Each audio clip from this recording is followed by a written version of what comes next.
F3 का ma'am. मैं आपको लाइक पेपर पैटर्न सब समझा देती हूँ। ये बेसिकली हमारा F3 है, जिसमें हमारा थोड़ा थोड़ा +1, थोड़ा थोड़ा +2 एंड थोड़ा थोड़ा बीकॉम का एरिया की नॉलेज चाहिए होती है। बीकॉम की एरिया की कहाँ पर आई होगी? लास्ट के एक दो चैप्टर्स में, थोड़ी थोड़ी, नॉट नॉट अ लॉट। अब इसके अलावा पेपर का पैटर्न अगर मैं बात करूं, तो पैटर्न हमारा क्या है? Again 70 and 30। 70 हमारा क्या है? Objective type MCQ। ठीक है, कितने MCQ? 35 MCQ। इससे हमें क्या पता चल रहा है? 2 मार्क्स ईच। अगेन ये जो 30 है, इसमें 2 क्वेश्चन आएंगे 15 15 मार्क्स के ईच। अब ये जो 15 15 मार्क्स के ईच क्वेश्चन है, ये ऐसे नहीं है कि आपको इतना सारा टाइप करना है। आगे जाके स्किल लेवल में आपको टाइप वाला एरिया आएगा, बट यहाँ पर हमारे पास टाइपिंग वाला एरिया नहीं है। यहाँ पर आपको क्या करना है, आपके सामने ना एक्सट्रैक्ट बना होगा। एक्सट्रैक्ट एज इन की जैसे कि बैलेंस शीट P&L का उसका एक्सट्रैक्ट बना होगा, आपको रेशियो कैलकुलेट करनी होगी या जो भी जैसे कंसोलिडेशन का आपको कुछ करना होगा, उस वाले एक्सट्रैक्ट्स में आपको फिल करना है।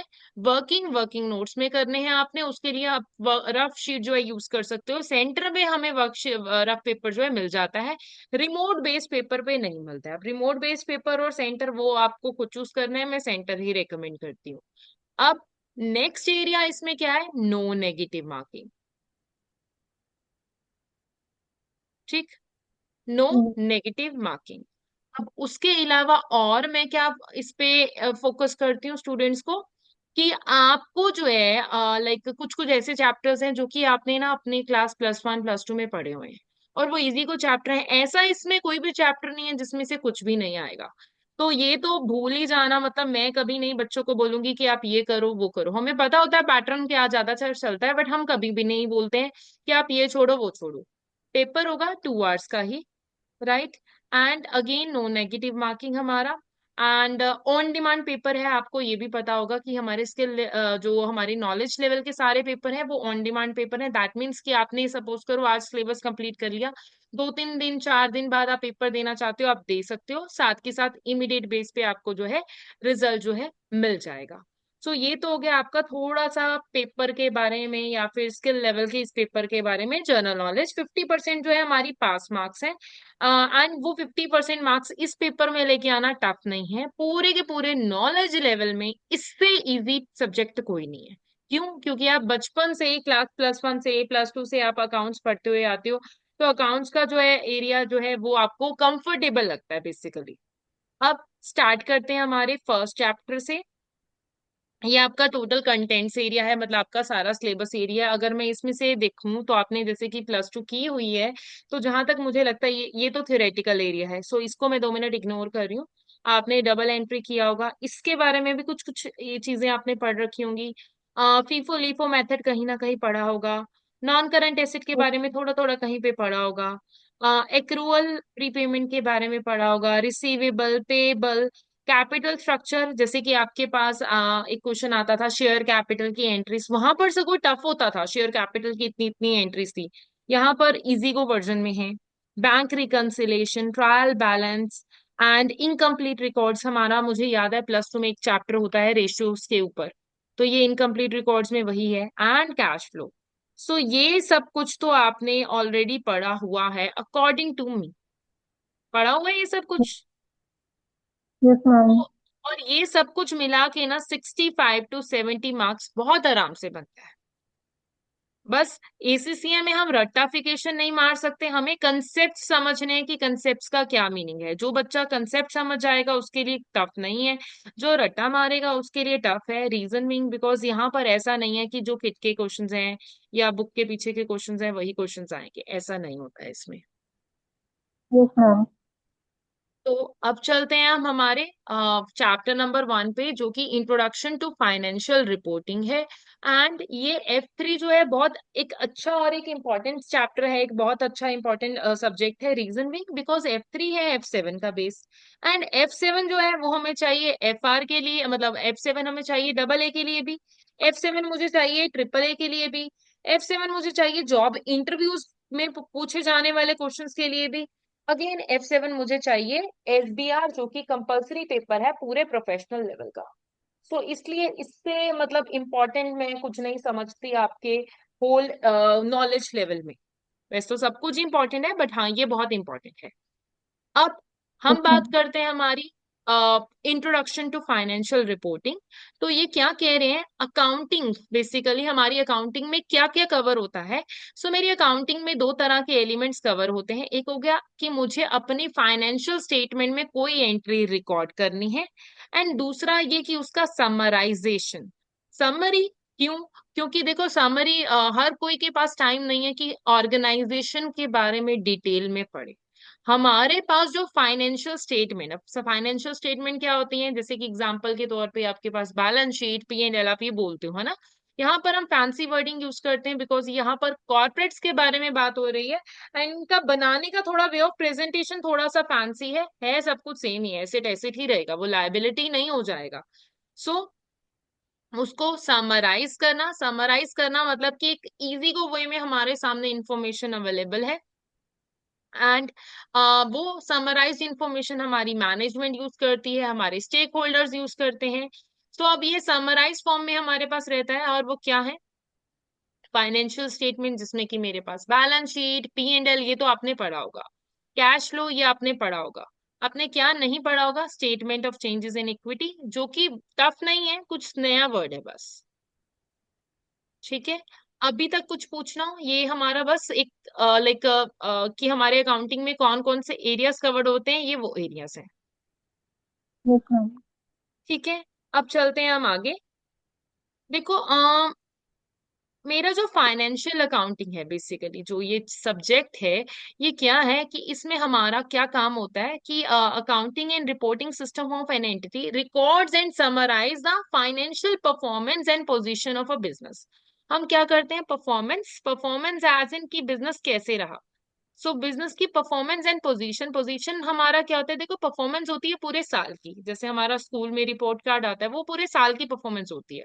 एंड पोजीशन मतलब आज की डेट में हम कहाँ पर खड़े हैं, दैट इज रिलेटिंग टू हमारा बैलेंस शीट की आज की डेट में मेरे पास कितने एसेट्स हैं, कितने लायबिलिटी। और परफॉर्मेंस मतलब कि मैंने पूरा प्रॉफिट देखा, पूरे साल का लॉस देखा, जिससे मुझे पता चल जाएगा कि इस पूरे साल में हम प्रॉफिटेबल थे या नहीं थे। Up, the information is crucial to the various stakeholder of an entity who will analyze that information is to make significant economic decision. It is of vital importance that these stakeholders have a good quality of information to be able to make the informed decisions. So, अब ये information हमारे लिए क्यों जरूरी है, क्योंकि इस information के बेस पे हमारे जो यूजर्स होते हैं ये अच्छे इन्फॉर्म्ड डिसीजन जो है लेते हैं। अब ये जो चैप्टर है इसमें मेरे पास क्या क्या है, मेरी बिजनेस एंटिटीज क्या हैं, उनके स्टेक होल्डर्स क्या होते हैं। अच्छा, आपको स्टेक होल्डर्स पता है, स्टेक होल्डर्स क्या होते हैं? स्टेक होल्डर्स मैम, जो जिनको हमारे कंपनी में इंटरेस्ट है, लाइक जैसे जिनको हमारी जैसे इन्वेस्टमेंट करनी है, गवर्नमेंट होगी, पब्लिक होगी, ऐसे। Yes, so basically not only कि जिनको हमारी कंपनी में इंटरेस्ट है, अगर मैं इसकी डेफिनेशन थोड़ा पॉलिश वे में बोलूं, सो ये वो पार्टीज होती हैं जो कि इंटरनल भी हो सकती हैं, एक्सटर्नल भी हो सकती हैं, हु कैन इन्फ्लुएंस और who can be influenced by the activities of organisation. जैसे कि गवर्नमेंट है, इन्फ्लुएंस कर सकती है, एम्प्लॉयज है वो इन्फ्लुएंस हो सकते हैं और कर भी सकते हैं। ठीक है, तो वो क्या हो गया, मतलब मेरी एंटिटी से जुड़े हुए लोग। अब ये हमारे जो स्टेक होल्डर्स हैं, इनका किस में इंटरेस्ट रहता है, कंपनी की फाइनेंशियल इंफॉर्मेशन के बीच में, कि हमारी कंपनी लाइक प्रॉफिटेबल है या नहीं है, कंपनी लॉस मेकिंग तो नहीं होगी है। सो ये सब कुछ उससे पता चल जाता है। अब हमारे पास क्या आता है, हमारे पास फाइनेंशियल अकाउंटिंग। सो देखो फाइनेंशियल अकाउंटिंग क्या है, it is initially concern with recording, classification and summarisation of individual transaction. हम क्या करते हैं फाइनेंशियल अकाउंटिंग की हेल्प से, कि हम रिकॉर्ड करते हैं, क्लासिफाई करते हैं, मतलब कि एसेट में जाएगा, लायबिलिटी में जाएगा, इक्विटी में जाएगा, कहाँ पर जाएगा, है ना। सो उसको मैं देखती हूँ कि कहाँ पर जाएगा। अब अब नेक्स्ट क्या है, summarisation of individual transaction. From this information annual financial statement are produced and external stake holder such as provider of finance and potential investors. These financial statements are report on directors stewardship of funds entrusted to them by the stakeholders. अच्छा, सबसे पहले आप मुझे ये बताओ कि आपको स्टीवोर्डशिप का मतलब पता है? मैम जो हमारी कंपनी को मैनेज करते हैं, हमारे मैनेजर मैनेजर वगैरह हो गए। Directors. Director, yes ma'am. Hmm. जो मतलब हमारी कंपनी को देखते हैं वो, कि हम्म। मतलब जैसे मैनेजर होते हैं तो मैनेजर्स को वो देखते हैं, उनके साथ पार्टिसिपेट वगैरह करते हैं वो। ओके। सो बेसिकली मैं बताती हूँ स्टीवोर्डशिप में क्या है, कि जो हमारे ये डायरेक्टर्स हैं, है ना, दे मैनेज द कंपनी। तो अब इनको क्या चाहिए कि आप कंपनी को मैनेज कर रहे हो, बट आप कंपनी के ऑनर नहीं हो। सो बट आपको कंपनी को कैसे मैनेज करना है? कंपनी के शेयर होल्डर्स, जो कि कंपनी के रियल ओनर्स हैं, उनके हक में। ठीक है? उनके हक में आपको कंपनी को मैनेज करना है, ये नहीं कि आप कंपनी के फंड्स को गलत तरीके से यूटिलाइज कर रहे हो। ओके। ठीक है? तो आपको यस कंपनी के मैम। फंड्स को अच्छे से यूटिलाइज करना है। That is all about directors की स्टीवर्डशिप। Okay ma'am. ठीक है? अब देखो स्टीवर्डशिप क्यों है, जैसे कि सपोज करो आंसरेबिलिटी इसमें आ जाती है। जैसे कि आपके फंड्स हैं, है ना, तो आपके फंड्स लाइक मैं संभाल रही हूँ, तो अब मुझे आपके फंड्स को अच्छे से संभालना एक मेरी ड्यूटी बनती है। That is yes ma'am. Regarding the stewardship. अब ये जो है, देखो हमारी ये फाइनेंशियल स्टेटमेंट है, इनको कौन देखता है? हमारे एक्सटर्नल यूजर्स और इंटरनल यूजर्स दोनों। किसके लिए? हमारे लाइक क्योंकि हमारे जो ये डायरेक्टर्स हैं, they manage the company, and क्या वो अच्छे से कंपनी को मैनेज कर रहे हैं या नहीं, ये देखने के लिए। Okay ma'am. अब देखो, investor need to be able to choose which comprise of the investor in evaluation of their investment. In order to facilitate the evaluation and comparison, financial accountants are prepared using acceptable accounting convention and standard. International accounting standard, international financial reporting standard help to reduce the difference in a way that companies draw up on the financial statement in different countries. So financial statements should be of limited companies. They are public documents, although they do not reveal the details about, for example, profitability, individual product service sold by the company. So देखो, अब देखो financial statement की help से ही क्या होता है। अगर मैं फाइनेंशियल स्टेटमेंट की बात करूं तो इनकी हेल्प से क्या होता है, जो ये यूजर्स होते हैं, ये फाइनेंशियल स्टेटमेंट को पढ़ते हैं, उसके बेस पे ये देखते हैं कि कंपनी जो है प्रॉफिटेबल है या नहीं है। इसीलिए ये जो फाइनेंशियल स्टेटमेंट बनती है, ये कुछ स्टैंडर्ड्स के बेस में, कुछ गाइडलाइंस के बेस पे बनती है, तभी हम मान सकेंगे कि ये सही बनी है। और वो उनको चेक करने के लिए हमारे पास क्या होता है, कि इनका ऑडिट हुआ होना जरूरी होता है। इसीलिए अब इनका ऑडिट भी होता है। क्यों? क्योंकि जनरल पब्लिक का पैसा उसमें लगा हुआ होता है। सो वो पैसा सही से लगा हाँ। है या नहीं, ये देखने के लिए। Yes ma'am. ठीक है? अब यस मैम। नेक्स्ट होती है हमारे पास फाइनेंशियल अकाउंटिंग, एक होती है management accounting. Financial accounting basically accounting related area तो हो गया। अब मैनेजमेंट अकाउंटिंग और फाइनेंशियल अकाउंटिंग में क्या क्या डिफरेंस आते हैं वो हम देखते हैं। देखो, मैनेजमेंट अकाउंटिंग जो होती है वो होती है मैनेजमेंट के लोगों के लिए, नाम से पता चल रहा है। तो इसीलिए उसमें क्या होगा, डिटेल इंफॉर्मेशन होगी। क्यों? क्योंकि ये ज्यादातर किसके लिए होती है, हमारे इंटरनल यूजर्स के लिए। क्यों? क्योंकि जो हमारे इंटरनल यूजर्स होते हैं, ये कंपनी में लाइक, क्योंकि हम हर तरह की इंफॉर्मेशन बाहर नहीं पहुंचा सकते कि यस कंपनी का प्रॉफिटेबिलिटी तो हमें पता है, बट कंपनी के जैसे कॉस्ट है किसी प्रोडक्ट की, परचेजेस है कितने का किया, प्रोडक्ट स्पेसिफिक डिटेल्स तो हम नहीं बताते अपनी फाइनेंशियल स्टेटमेंट के बारे में। अगर वो बता दिया तो हमारे कॉम्पिटिटर्स उस इंफॉर्मेशन का गलत फायदा उठा लेंगे। Yes ma'am. तो इसीलिए हमें क्या करना होता है, फाइनेंशियल स्टेटमेंट में डिटेल्ड इंफॉर्मेशन नहीं होती, वो समराइज फॉर्म में होती है। बट मैनेजमेंट अकाउंटेंट्स को क्या चाहिए होती है, डिटेल्ड इंफॉर्मेशन चाहिए होती है about the company. Fine. Okay ma'am.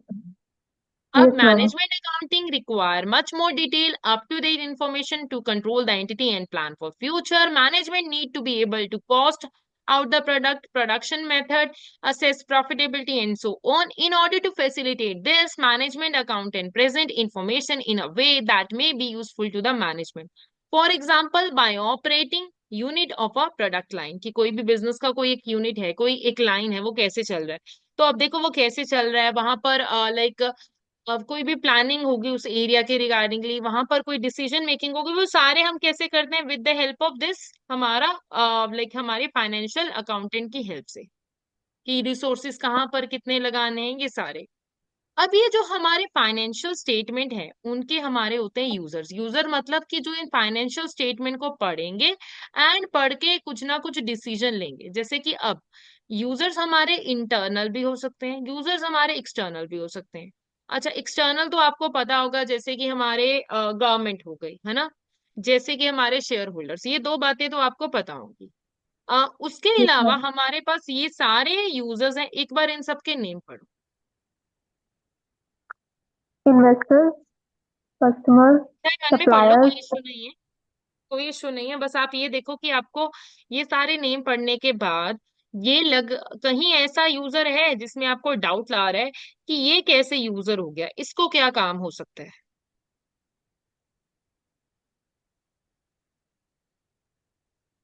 No ma'am, सबको इंटरेस्ट है, सबसे है। कंपनी लेती है, कुछ ना कुछ देती है। हाँ, तो अब देखो, इन्वेस्टर्स हैं। इन्वेस्टर चाहे आज की डेट में कोई एक ऐसा पर्सन जिसने इन्वेस्ट किया हुआ है, या कोई एक ऐसा इन्वेस्टर जिसने कि इन्वेस्ट करना है कंपनी में, है ना, प्रोस्पेक्टिव इन्वेस्टर बोलते यस हैं मैम। जिसको।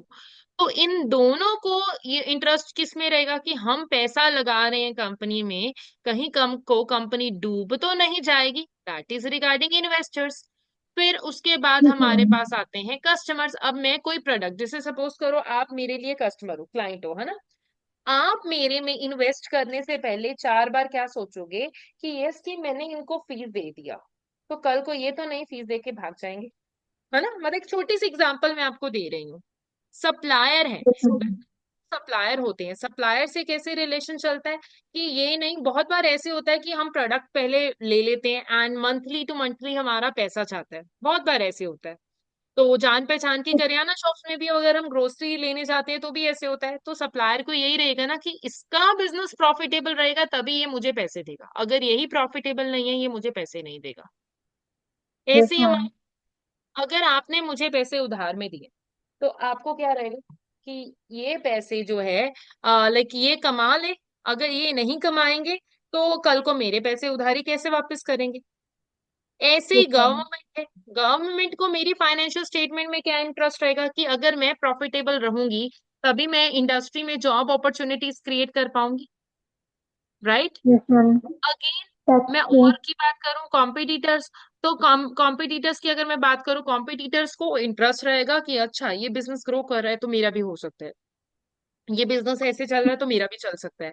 मतलब कुछ भी ऐसे रिलेटेड इंटरेस्ट हो सकते हैं कॉम्पिटिटर्स को। देन फिर जनरल पब्लिक आ जाती है। पब्लिक को क्या इंटरेस्ट हो सकता है जनरल पब्लिक को? सो पब्लिक को ये रहेगा कि ये जॉब अपॉर्चुनिटीज कम्युनिटी के लिए क्या कर रहे हैं, हार्मफुल एमिशन तो क्रिएट नहीं हो रहे इनके बिजनेस से, ऐसा होता है। आजकल तो सस्टेनेबिलिटी जैसी चीजें वैसे ही बहुत कॉमन है।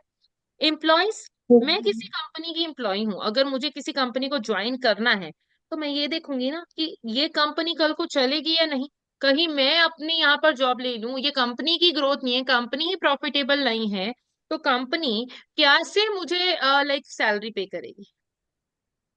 And yes ma'am. Management, management को क्या रहेगा कि हमारा बिजनेस चलता रहे, बिजनेस प्रॉफिटेबल रहे, तो यस ये मैम। इंटरेस्ट होंगे। Yes ma'am. सारा कुछ ही इसमें लिखा होगा कि हर एक को, किसी को सिक्योरिटी चाहिए, किसी को ये जानना है कि मुझे पैसा मिलेगा या नहीं। अब नेक्स्ट मेरे पास आता है TY1। इसका आंसर ना थोड़ा सा सोच के मुझे देना, कई बार बच्चे गलत दे देते हैं। Which of the following users do you think require most detailed financial information to be made available to them? तो इनमें से किस वाले यूजर को डिटेल्ड इंफॉर्मेशन चाहिए होगी इनमें से? ठीक है, यस चाहिए मैम। भी सबको होगी, बट डिटेल में किसको चाहिए होगी आपने ये सोचना है। Okay ma'am. Management of the business. Yes, management of the entity, क्योंकि वो इंटरनल है। मैनेजमेंट को ही चाहिए होता है कि इंटरनल लेवल पे कंपनी में क्या चल रहा है। Yes ma'am. अब नेक्स्ट हमारे पास आता है types of business entity. So business देखो मेरे पास डिफरेंट डिफरेंट टाइप्स का होता है। एक होता है हमारे पास soul trader. So soul trader का क्या काम होता है? सिंपलेस्ट हमारे पास सोल ट्रेडर होते हैं। सोल ट्रेडर क्या करते हैं? Where a business is own and operated by one individual although it may employ any number of people within this form of entity. There is no legal distinction between the owner and the business. To this end, owner receive all the profits of the business but has unlimited liability for all the losses and debt of the business. तो basically क्या है? एक खुद का business चलाने वाला person हो गया हमारा सोल ट्रेडर पर्सन, ये बिजनेस चलाएगा। एंड सोल ट्रेडर का क्या काम होता है? मतलब कि मेरे अंदर 100 बंदे चाहे हो जाएं बट मेन मालिक तो मैं ही हूँ। ये होते हैं हमारे यस सोल। मैम। तो अब ट्रेडर। सारे प्रॉफिट्स भी मेरे, बिजनेस में होने वाले नुकसान भी मेरे। Up capital structure of a sole trader is also relatively simple. There is a capital account which represent the financial interest of the owned owner in the business. The capital account can be added by the owner introducing additional capital into the business or by the business making the profit, which is the sole trader is entitled to. Capital account can be reduced by the sole trader making withdrawals from the capital account during the year, often referred to as a drawings or business making the losses. तो देखो हमारा capital structure कैसे होता है soul trader का, कि हमारा account है कैपिटल अकाउंट। कैपिटल अकाउंट में मैं क्या करती हूँ कि लाइक इसमें एडिशन कर दिया, इसी में मैंने क्या कर दिया, डिलीशन कर दिया। दो तरह के एरियाज हमारे हो गए। सो कैपिटल अकाउंट में हमें क्या करना है, लाइक इंट्रोड्यूस कर दिया तो इंट्रोडक्शन हो गया, और निकाल रही हूँ तो विड्रॉल, जिसको हम ड्राइंग्स के नाम से जानते हैं। मेरा ही पैसा है, मैं ही लाइक अपने बिजनेस में निकाल सकती हूँ, एंटर कर सकती हूँ। या फिर हमें, मेरे पास देखो इनके पास इक्विटी का ऑप्शन, तो खुद का पैसा होता है। या फिर ये लोन मार्केट से ले सकते हैं, ये मार्केट से जो है शेयर्स नहीं उठा सकते हैं, just like the way of companies. फिर सोल ट्रेडिंग जैसा ही एक सिंपल वे होता है हमारे पास पार्टनरशिप। तो पार्टनरशिप के बारे में क्या पता है आपको? पार्टनरशिप जिसमें मैम जैसे सोल ट्रेडर है वो एक ही पर्सन ओन कर रहा है, बट उसमें क्या है वो सारा प्रॉफिट खुद ले रहा है। और पार्टनरशिप में एक और आ जाता है जो दो ओनर्स होते हैं, वो अपने कंसेंट के जरूरी बेसिस में डिसीजन लगा देते हैं। कि इसमें मिनिमम दो होते हैं, जरूरी नहीं है दो हो। टू और मोर देन टू पर्सन होने चाहिए हमारे पार्टनरशिप में। Okay ma'am. ठीक है, मिनिमम टू होने चाहिए, उससे ज्यादा भी हो सकते हैं। सो बेसिकली पार्टनरशिप का क्या बेनिफिट होता है? देखो इससे हमारे रिस्क जो है वो डिवाइड हो जाते हैं, है ना। कोई भी बिजनेस को लेके रिस्क डिवाइड हो जाएगा। मैं अकेली काम कर रही हूँ और आप मेरे साथ मिलके काम कर रहे हो, तो हमारा कैपिटल स्ट्रक्चर भी डिवाइड हो जाएगा, प्रॉफिट भी डिवाइड होते हैं, ये भी होता है। ऑनरशिप भी होती है, वो भी डिवाइड, ये भी होता है। अगेन लाइक हम नॉर्मली इक्वल इक्वल चलते हैं, बट ये अगर आपके और मेरे बीच में कुछ और प्री डिसाइडेड है तो फिर वो लाइक डिपेंड करेगा। वैसे हम इक्वली इक्वली चलते हैं। Yes So ma'am. simple here, or the owner of the business collectively received all the profit and have unlimited liability for the losses and debt of the business. The key distinction is that there are at least two of the owners. The joint owners of the partner are jointly and severally liable for the losses of the markets. That is, they are each fully liable in respect of the business liabilities. The capital structure of partnership is similar to the sole trader. Each of the partner will have financial interest in the business, and this will be divided between the capital account and current account. ये आपने वहां पर बनाया होगा अपनी class +1 +2 में, but यहाँ पर आपको कैपिटल अकाउंट और करंट अकाउंट बनाने नहीं है, बस ये आपको वैसे बताया गया है कि ये आपके कैपिटल अकाउंट और करंट अकाउंट, कैपिटल अकाउंट जिसमें आप कैपिटल इंट्रोड्यूस कराते हैं, और करंट अकाउंट एज इन कि जिसमें कि आपका लाइक ट्रांजेक्शन जिसमें होती हैं। सो कोई भी पार्टनर जब जाता है या आता है तो वो ऐसे नहीं आते हैं, इनको आने या जाने के लिए जो है प्रॉपर लाइक दूसरे पार्टनर से परमिशन चाहिए होती है। ये ऐसे आते और जाते हैं, डायरेक्टली ऐसे नहीं आ जा सकते हैं। ठीक है। Yes ma'am. अब नेक्स्ट हमारे पास क्या आता है? एक लिमिटेड लायबिलिटी कंपनी। तो लिमिटेड लायबिलिटी कंपनी के बारे में आप क्या जानते हो? जिसमें मैम हमारे जो हमारी कंपनी है उनके ओनरशिप जो है वो शेयर्स में डिवाइड हो जाती हैं, और उनके जो मतलब जितना उन्होंने पैसा लगाया है कंपनी में उनकी उतनी ही लाइबिलिटी होती है। जैसे अगर उन्होंने शेयर होल्डर। 20 लाख लगाया है तो उनका 20 लाख की लाइबिलिटी होगी उनकी। बेसिकली क्या होता है लिमिटेड लायबिलिटी कंपनी? मतलब कि कंपनीज होती हैं, कंपनी एक अलग लीगल एंटिटी होती है। तो कंपनी के बीच में और पार्टनरशिप और सोल ट्रेडर में क्या डिफरेंस है? पार्टनरशिप और सोल ट्रेडर दोनों सेम ही तरीके से ऑलमोस्ट ऑपरेट करते हैं। बट लाइक जो हमारे ये जो है, लाइक अगर मैं इनकी बात करूं कंपनीज की, तो ये अलग तरीके से ऑपरेट करते हैं। इनका ऑपरेटिंग सिस्टम क्या होता है कि यस, की कंपनी में होते हैं हमारे शेयर होल्डर्स। सो जो ये शेयर होल्डर्स हैं, ये उतने ही फंड्स के लिए लायबल रहते हैं जितने फंड्स जो है इन्होंने लाइक कंपनी में इन्वेस्ट किया। अगर मैंने कंपनी में 100 रुपए के शेयर्स खरीदे हैं, तो मेरी लायबिलिटी उन 100 रुपए तक ही लिमिटेड है।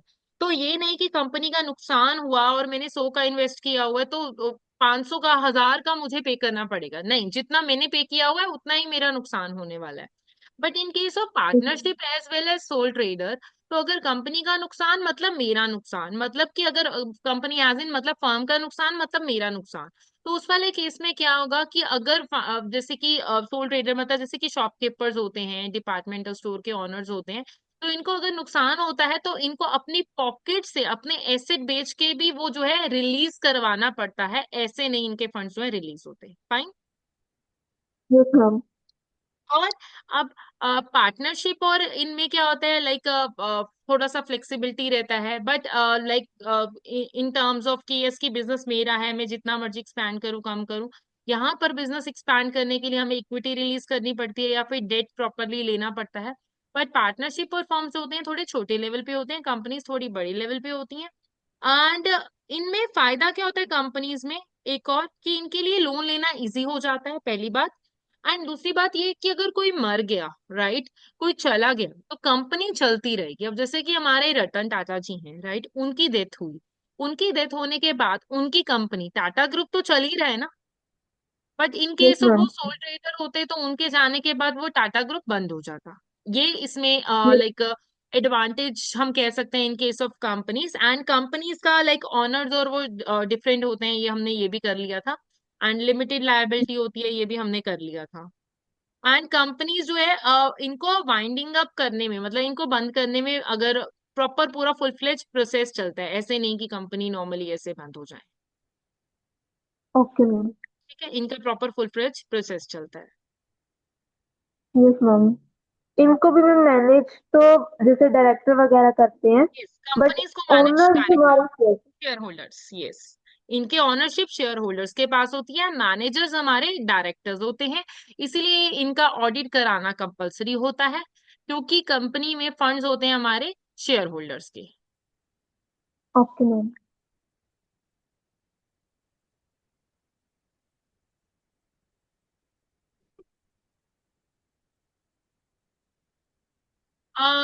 So, sole trader accounting convention recognizes the business as a separate legal entity from its owner। देखो, नॉर्मली हम बोलते हैं कि इसकी बिजनेस सेपरेट लीगल एंटिटी है, बट अगर मैं आपको बोलूं partnership as well as sole trader में हमारा सेपरेट लीगल एंटिटी हो ही नहीं सकता। रीजन भी, बिकॉज वो बिजनेस मेरा है, उसको मैनेज करने वाली भी मैं हूँ, इन्वेस्टर भी मैं हूँ, चला भी मैं रही हूँ, सब कुछ मेरा है। तो इसीलिए मैं इसको, सोल ट्रेडर जो होते हैं डिस्टिंग्विश नहीं होते हैं। एंड इनमें क्या होगा कि इसी के कारण मेरा जो सोल ट्रेडर होता है उसकी अनलिमिटेड पर्सनल लायबिलिटी होती है किसी भी केस में।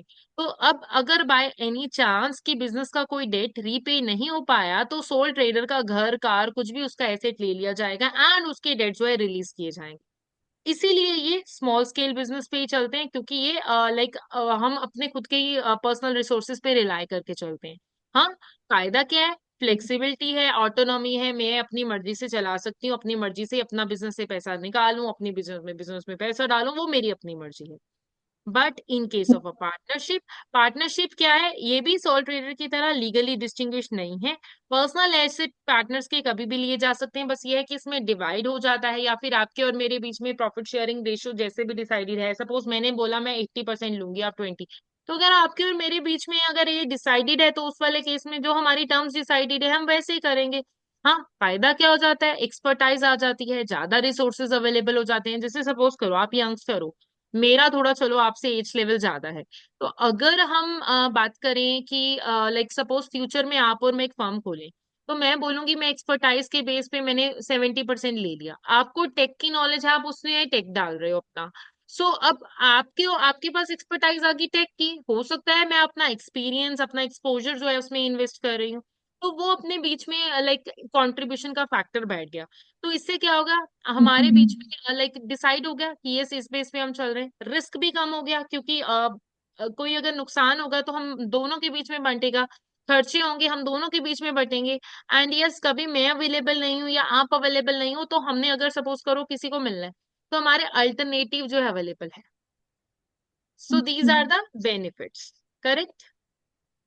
हम्म।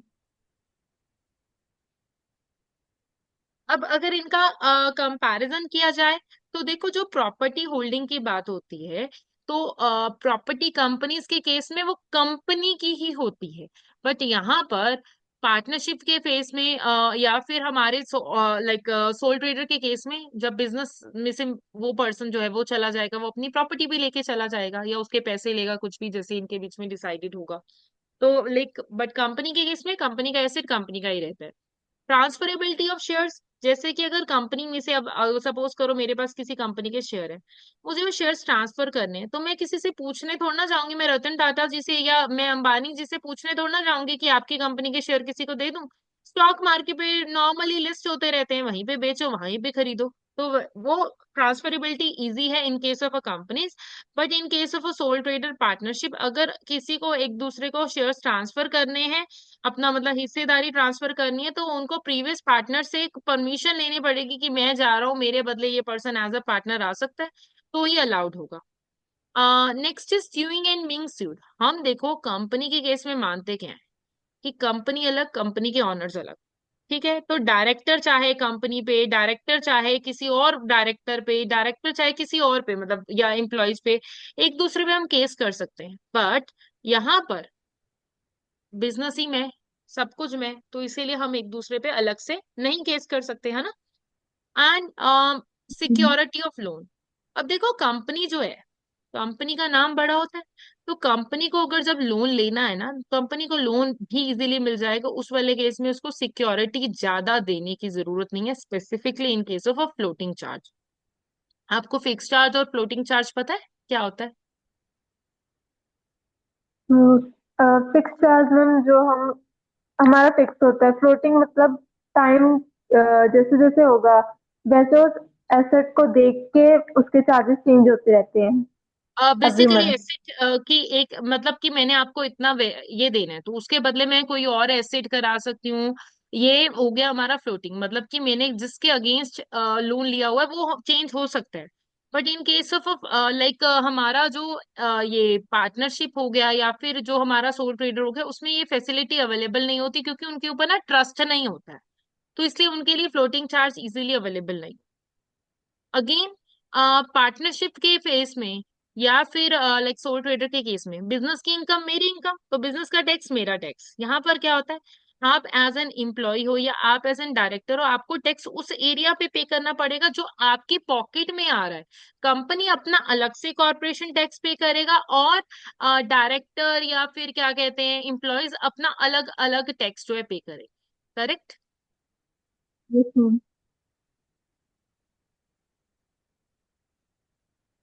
अब देखो हमारी जो कंपनीज होती हैं, वो क्या होती हैं, इनकॉर्पोरेट होती है ना। कंपनीज क्या होती हैं, इनकॉर्पोरेट होती है। इनकॉर्पोरेट मतलब रजिस्टर्ड होती हैं स्टॉक एक्सचेंज पे, यस मैम।